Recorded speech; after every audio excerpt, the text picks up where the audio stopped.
Bonjour à tous et bienvenue dans cette nouvelle vidéo. Aujourd'hui, je vous parle du cycle des doshas.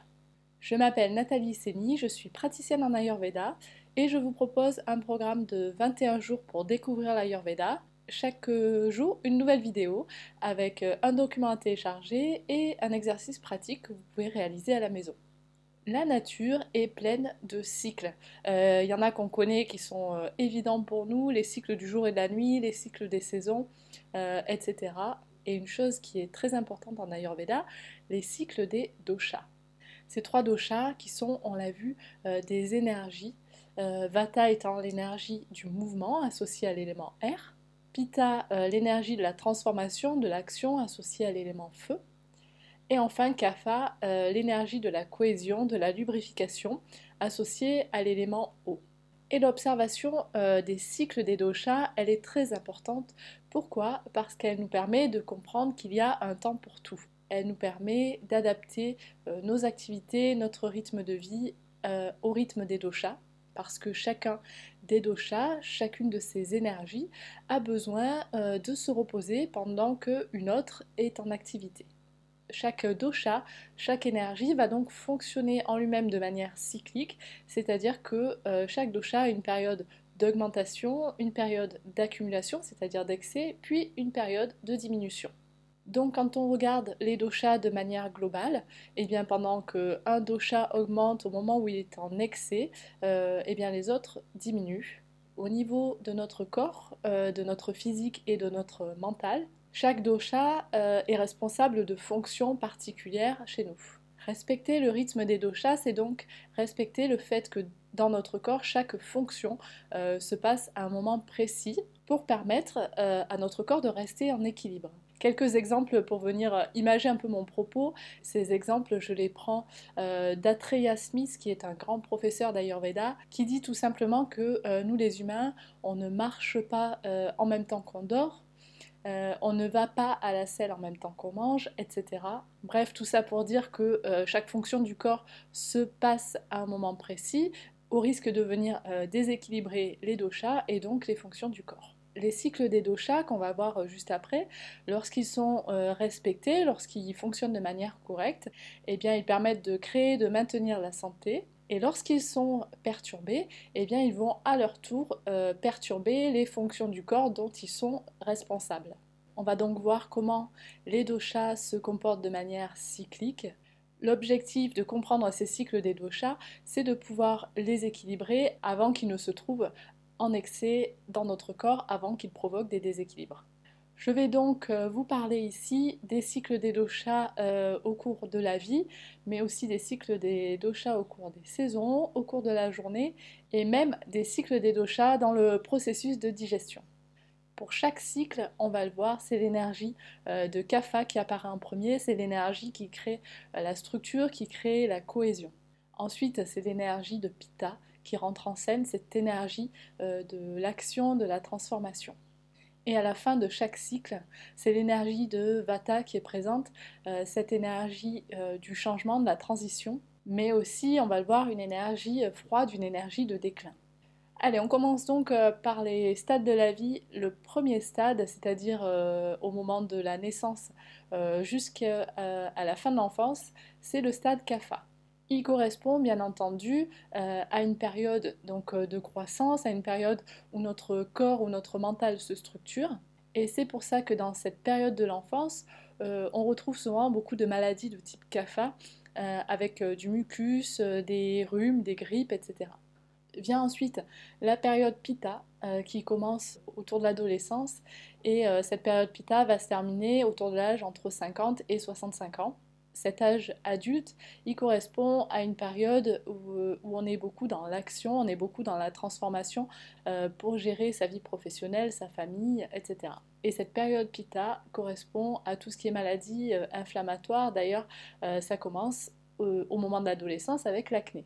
Enfin, la période Vata de notre vie qui correspond à la période de l'âge mature, à la dernière période de notre vie, qui est sous l'influence de cette énergie du déclin, de la dégénérescence qu'est Vata. C'est pour ça qu'à cette période, on a tendance à perdre les cheveux, les dents, et qu'on a aussi une perte des sens, de la mémoire et des maladies de type nerveux. C'est aussi une formidable période où l'énergie de Vata permet la transmission du savoir aux plus jeunes. Donc ça, c'était les stades de la vie, Kapha l'enfance, Pitta l'âge adulte et Vata l'âge mature. Continuons au niveau des saisons, le printemps, été, automne, hiver. Le printemps correspond à la saison Kapha. C'est le moment où l'eau commence à se liquéfier, on le voit bien avec le phénomène de la fonte des neiges. Et c'est donc le moment où les personnes particulièrement de constitution Kapha doivent faire attention, puisqu'on est en excès Kapha et donc on va avoir apparaître toutes les maladies respiratoires, les maladies liées à la sphère ORL et à la zone des poumons. Les personnes de type Kapha doivent faire aussi attention à leur poids, mais ça dès l'hiver, puisque l'accumulation qu'il y a eu pendant l'hiver vient se retrouver en excès pendant le printemps. Après le printemps vient l'été, c'est la saison Pitta, donc la saison où la chaleur est très présente. Et en cette saison particulièrement, les types Pitta doivent faire attention au risque de se retrouver avec des phénomènes inflammatoires, infectieux. Le meilleur exemple, c'est bien sûr les coups de soleil. Donc particulièrement pour les personnes de type Pitta, on se prépare à partir du printemps pour éviter d'accumuler de la chaleur qui va se retrouver en excès en été. Et enfin pour les saisons, l'automne-hiver qui correspond à la saison Vata. C'est la saison où on a cette énergie froide, cette énergie sèche sur le déclin de Vata et où particulièrement les personnes de type Vata peuvent souffrir de symptômes de maladies nerveuses et également de symptômes d'assèchement de la peau, des muqueuses, etc. Donc pour les personnes de type Vata, on se prépare dès l'été afin d'éviter d'accumuler la sécheresse qui va devenir en excès en automne-hiver. Voilà donc pour les saisons, donc printemps la saison Kapha, été la saison Pitta et automne-hiver la saison Vata. Par rapport au rythme des saisons, eh bien on adapte son mode de vie, on adapte son alimentation par rapport au rythme des saisons. Toujours avec le même principe, le semblable augmente le semblable et l'opposé le diminue. Donc en saison Kapha et particulièrement pour les personnes Kapha au printemps, on va essayer d'apporter de la légèreté, c'est-à-dire que c'est pas pour rien qu'au printemps c'est la saison du grand nettoyage. C'est la saison où on se débarrasse des choses dont on n'a pas besoin et on vient faire du propre, on vient faire de l'espace. En saison Pitta, l'été et particulièrement pour les personnes de type Pitta, on évite tout ce qui est chaud, donc on évite de s'exposer au soleil pendant les périodes les plus chaudes. On évite aussi tous les aliments huileux, tous les aliments piquants. Et d'ailleurs, à ce sujet, on parlera très bientôt des saveurs dans l'alimentation. Donc vous verrez que pour Pitta particulièrement, on évite tout ce qui est piquant. Et en saison automne-hiver, eh bien Vata étant sec, léger, froid, on va utiliser tous ces attributs inverses et on va au contraire profiter en saison automne-hiver de choses qui sont chaudes, de choses un petit peu plus huileuses, douces et d'activités calmes pour apaiser Vata en cette saison. Ces cycles des doshas, on les retrouve aussi bien sûr tout au long de notre journée, avec Kapha de 6h à 10h, cette énergie de la cohésion, de la croissance, c'est le moment où les choses se mettent en place. Ensuite, Pitta de 10h à 14h, au moment du zénith, au moment le plus chaud de la journée. Et ensuite, Vata de 14h à 18h, le moment de la transition vers la nuit. Puis le soir, on retrouve le même cycle des doshas avec Kapha de 18h à 22h, Pitta de 22h à 2h du matin et Vata de 2h à 6h.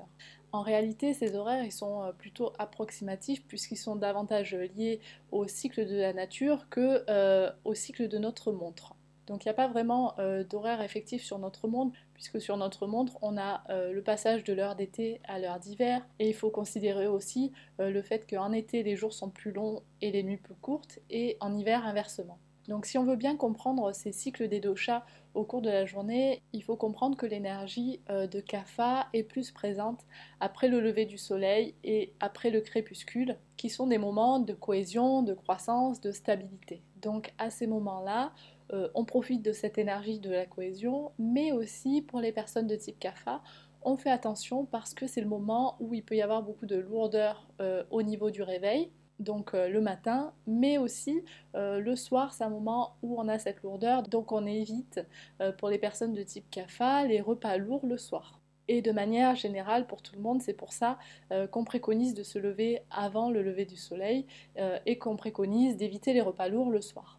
L'énergie de Pitta, elle se retrouve au niveau du zénith, c'est-à-dire les quelques heures avant midi et après-midi, et avant minuit et après minuit. Ces tranches horaires correspondent à des moments de pouvoir, des moments d'action. Donc on profite de cette énergie au niveau de notre digestion, puisque c'est le moment où la digestion est le plus fort. Donc c'est pour ça qu'on préconise de faire le repas le plus important de la journée au moment de midi, au moment du déjeuner. C'est le moment aussi où notre intelligence, notre acuité est à son niveau optimal. Donc on peut en profiter pour toutes les tâches qui demandent beaucoup de réflexion. Mais on fait attention particulièrement pour les types Pitta à ce dégagement de chaleur à cet horaire-là qui peut créer des symptômes inflammatoires. Enfin, l'énergie de Vata est davantage présente au moment qui précède l'aube et qui précède le crépuscule, qui sont des moments de changement, de transition.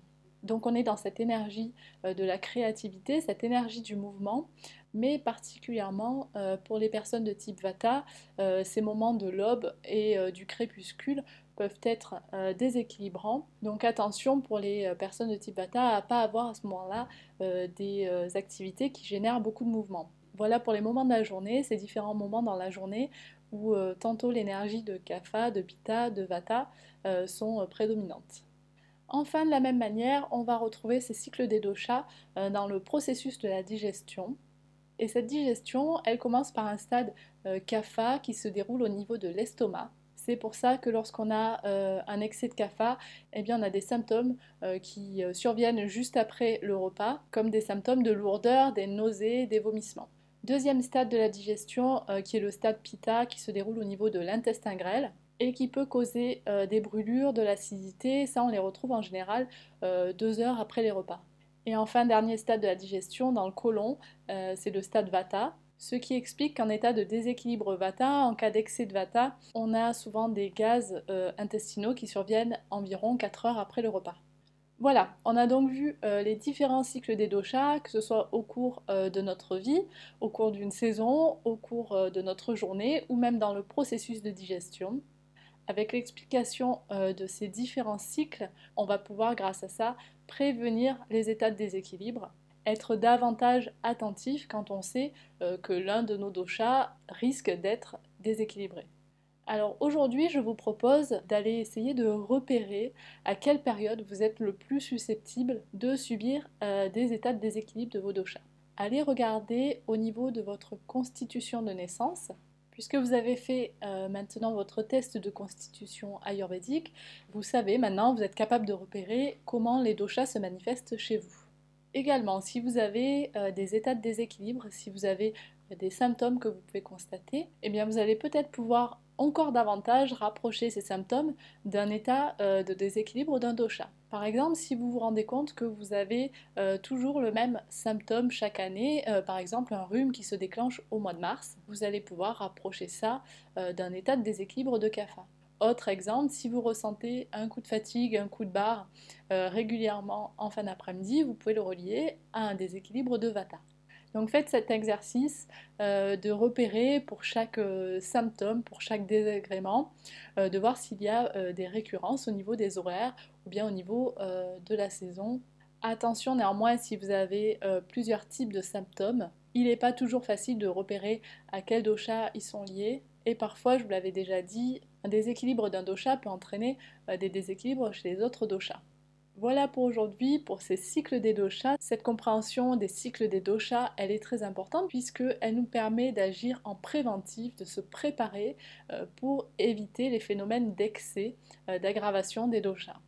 Allez, je vous souhaite une formidable journée, prenez de la joie à observer votre environnement, à vous observer vous-même et on se retrouve dans la prochaine vidéo.